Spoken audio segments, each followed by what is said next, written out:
Welcome to Does the Bible Tell You So? And today's topic, that it is inerrant.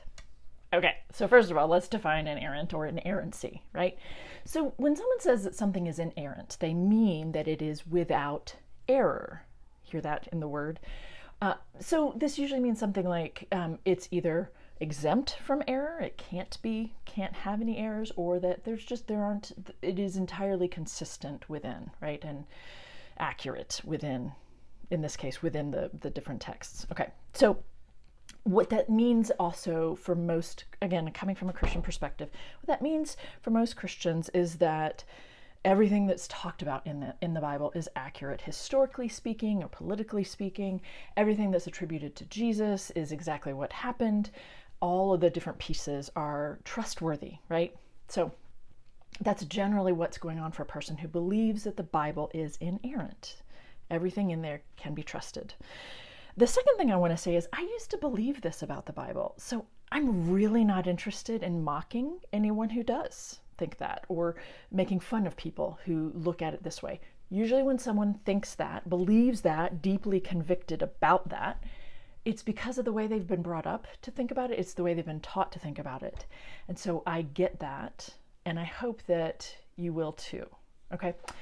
The other thing, so let's come at this a different way. One of the things about why does a person believe this is usually, if from a Jewish perspective, when people believe that, it's usually because they've been taught about the Torah being given to Moses on Mount Sinai, and therefore it came straight from God, and it is, God's word, and it's trustworthy on that level. You can have a whole conversation about the fact that the whole Torah was not dictated all at once and given to Moses.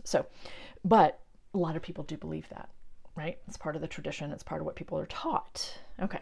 When Christians believe that, it's usually similar kinds of ideas, but it's also usually underscored by this passage in 2 Timothy. I get that confused all the time. 2 Timothy 3:16 says, all scripture is God-breathed and is useful for teaching, rebuking, correcting, and training in righteousness. I memorized the New International Version 30 years ago, so it's just stuck in my head. So there's a passage in the Christian Bible that says that all scripture is inspired by God. Kind of sneaky, circular kinds of things going on there if you think about it that way. But instead of trying to help you think about that differently, what I think is perhaps was more important and helpful for me was in seeing that there are things in the Bible itself, reading them accurately and respectfully, that contradict each other. So, and this doesn't have to be a crisis of faith, though it was for me originally. I'm just going to be quite honest about that. Okay.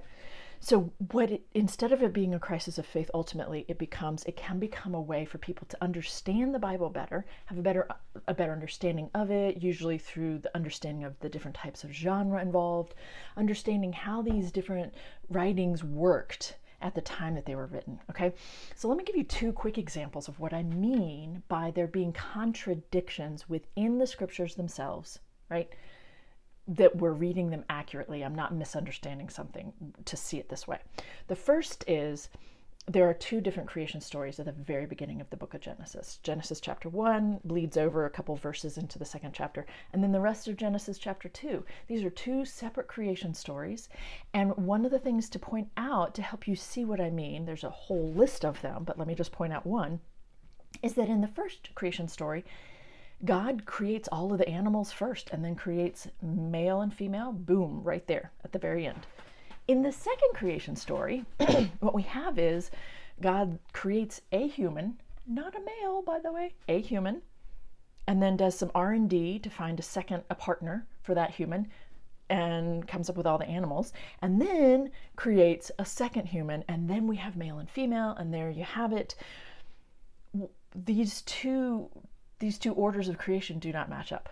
They're trying to do two separate things, and we actually understand and respect the scriptures more when we let them be separate instead of trying to find a way to make them work together as one piece. Okay.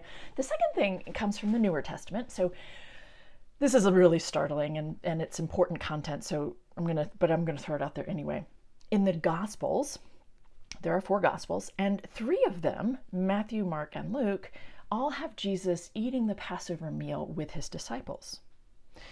In John, the last meal that he eats with his disciples is the night before Passover, and he's arrested in the middle of the night and tried and all that stuff, and he's executed the afternoon of Passover, when everyone's going to be slaughtering their lambs for the Passover meal that night.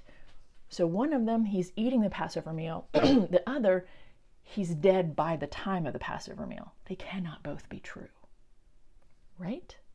So we don't have to have a crisis of faith. We just need to have a better understanding of what these scriptures are trying to do and what they're trying to say. Just some food for thought. See you next time.